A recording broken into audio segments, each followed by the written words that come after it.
Kasus tewasnya Brigadir Joshua dipenuhi berbagai kejanggalan sejak pertama kali mencuat.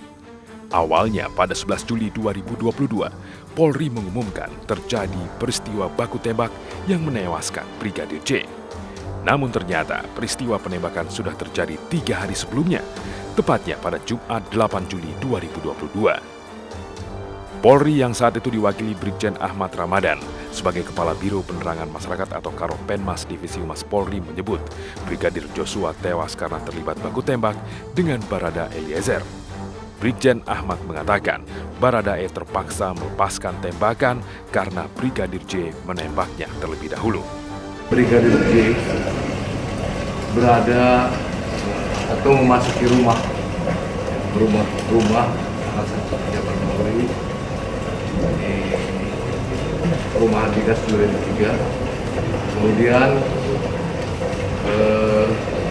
ada anggota lain atas nama Barada E menegur, dan saat itu yang bersangkutan mengacungkan senjata, kemudian melakukan penembakan, dan Barada E untuk menghindar dan membalas tembakan terhadap Brigadir J. Akibat penembakan yang dilakukan oleh Barada E itu mengakibatkan Brigadir J meninggal dunia. Senada dengan Brigjen Ahmad Ramadan, Kombes Budi Herdi Susianto yang saat itu menjabat sebagai Kapolres Metro Jakarta Selatan juga menyatakan telah terjadi baku tembak.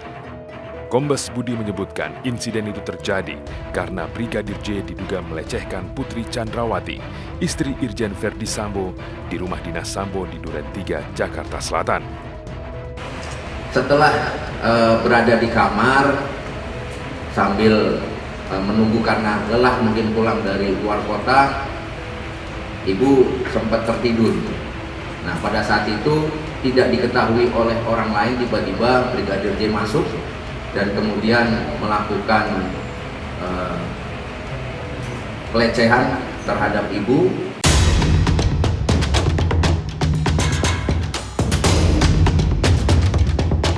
Dua hari setelah pengumuman kasus kematian Brigadir J, beredar video rekaman yang menunjukkan Irjen Verdi Sambo disambangi oleh Kapolda Metro Jaya, Irjen Fadil Imran di Divisi Propam Mabes Polri. Seolah ingin menjalankan peran dan skenario dengan baik, Sambo tampak menangis di pelukan Kapolda Metro Jaya. Sementara itu pihak keluarga Brigadir J tidak tinggal diam. Melalui kuasa hukumnya, mereka mempertanyakan kronologi yang disampaikan polisi dan jeda waktu antara peristiwa penembakan dengan pengumuman ke publik. Selain itu, keluarga Brigadir J juga heran mengapa mereka sempat dilarang membuka peti jenazah.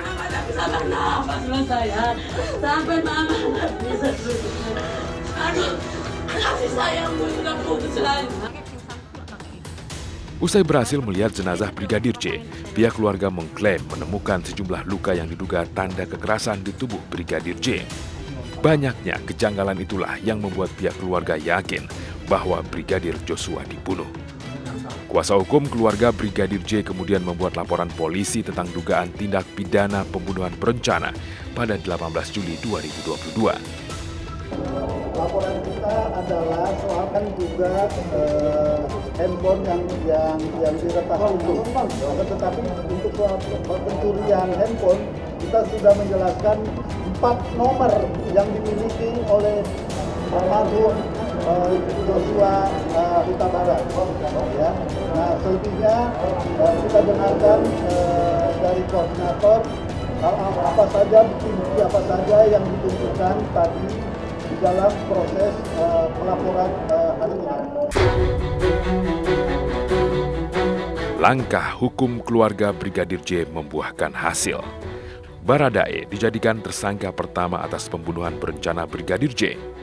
Kapolri juga mencopot Irjen Verdi Sambo dari jabatannya sebagai Kadif Propam Polri atas dugaan ketidakprofesionalan dalam menangani kasus Brigadir J. Sambo langsung diamankan dan ditempatkan di Makobrimob Kelapa II Depok, Jawa Barat. misteri tewasnya Brigadir J pun terus berlanjut. Setelah sekian lama bungkam, istri Sambo, Putri Chandrawati, akhirnya muncul ke publik. Ia menyempatkan untuk berbicara di depan media setelah tidak diizinkan menjenguk suaminya di Makobrimob. Saya Putri, bersama anak-anak. Saya mempercayai dan tulus mencintai suami saya. Saya mohon doa biar kami sekeluarga cepat menjalani masa yang sulit ini.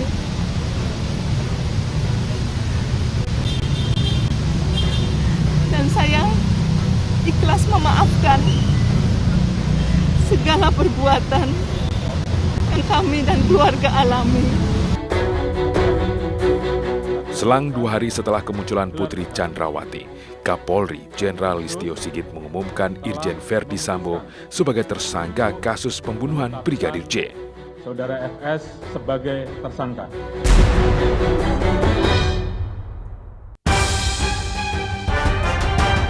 Sejak awal diungkap ke publik, keanehan demi keanehan menyelimuti kasus kematian Brigadir J. Kapolres Metro Jakarta Selatan saat itu menyebutkan kamera pengawas atau CCTV di dalam rumah dinas Verdi Sambo rusak saat kejadian. Hal itu tentu saja menghambat proses penyelidikan. Kami juga mendapatkan bahwa di rumah tersebut memang kebetulan CCTV-nya rusak kurang lebih 2 minggu yang lalu, sejak 2 minggu yang lalu, sehingga tidak dapat kami dapatkan. Tak hanya itu, CCTV di sekitar kawasan rumah dinas Sambo juga ternyata diganti tanpa izin ketua RT setempat. Meski tampak jelas banyak pihak yang berusaha menutupi keberadaan CCTV, akhirnya tim Sus Polri berhasil menemukannya. Alhamdulillah, CCTV yang sangat vital yang menggambarkan situasi sebelum, sesaat, dan setelah kejadian di Duren 3 itu berhasil kami temukan.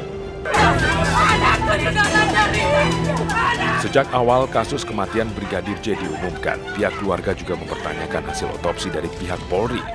Keterangan polisi terkait hasil otopsi pertama Brigadir J disampaikan oleh Kombes Budi Herdi Susianto melalui konferensi pers di Polres Metro Jakarta Selatan pada 12 Juli lalu. Namun kami sudah mendapatkan dari Rumah Sakit Polri Kramat Jati, di mana dari hasil otopsi tersebut disampaikan bahwa ada 7 luka tembak masuk dan 6 luka tembak keluar, dan 1 proyektil bersarang di dada. Artinya ada 7 peluru yang ditembakkan. Dan ini sesuai dengan apa yang kami temukan di TKP, bahwa di dinding kami menemukan ada 7 titik bekas tembakan yang ada di dinding tembok tersebut. Berbeda pendapat dengan polisi, keluarga Brigadir J mengaku menemukan luka lain selain luka hasil tembakan. Karopenmas menjelaskan bahwa adalah matinya karena tembak-menembak, tetapi kami temukan ada luka sayatan, ada luka jeratan leher, ada sayatan di belakang atau luka panjang kurang lebih 1 jengkal, kemudian ada pemataan itu dipatah-patahkan itu jarinya sama ininya sudah tidak bisa lagi, sudah remuk itu, kemudian kakinya, jadi patut diduga bahwa ini terencana pada tanggal 8 Juli 2022. Tak puas dengan hasil otopsi pertama, pihak keluarga Brigadir J meminta untuk dilakukan otopsi ulang oleh tim independen. Senin 22 Agustus 2022, tim kedokteran forensik gabungan menyerahkan hasil otopsi ulang kepada tim Sus di Bareskrim Mabes Polri. Walau belum ada penjelasan lengkap tentang hasilnya, namun tim dokter memastikan dalam otopsi kedua tidak ditemukan tanda penganiayaan. Ada 2 luka yang fatal, yaitu luka di daerah dada dan di kepala. Tidak ada kekerasan di tempat lainnya. Saya bisa pastikan di sini dengan penelitian kami tidak ada kekerasan selain kekerasan senjata api. Semua tempat-tempat yang mendapatkan informasi dari keluarga selain yang diduga ada tanda-tanda kekerasan di sana, namun kami sudah bisa pastikan dengan keilmuan forensik yang sebaik-baiknya bahwa tidak ada tanda-tanda kekerasan. Berikut data perbedaan hasil otopsi pertama, kedua, serta versi keluarga.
Sementara itu dalam wawancaranya dengan iNews, pihak keluarga Brigadir J mengaku kecewa dengan hasil otopsi ulang yang dilakukan tim kedokteran forensik gabungan.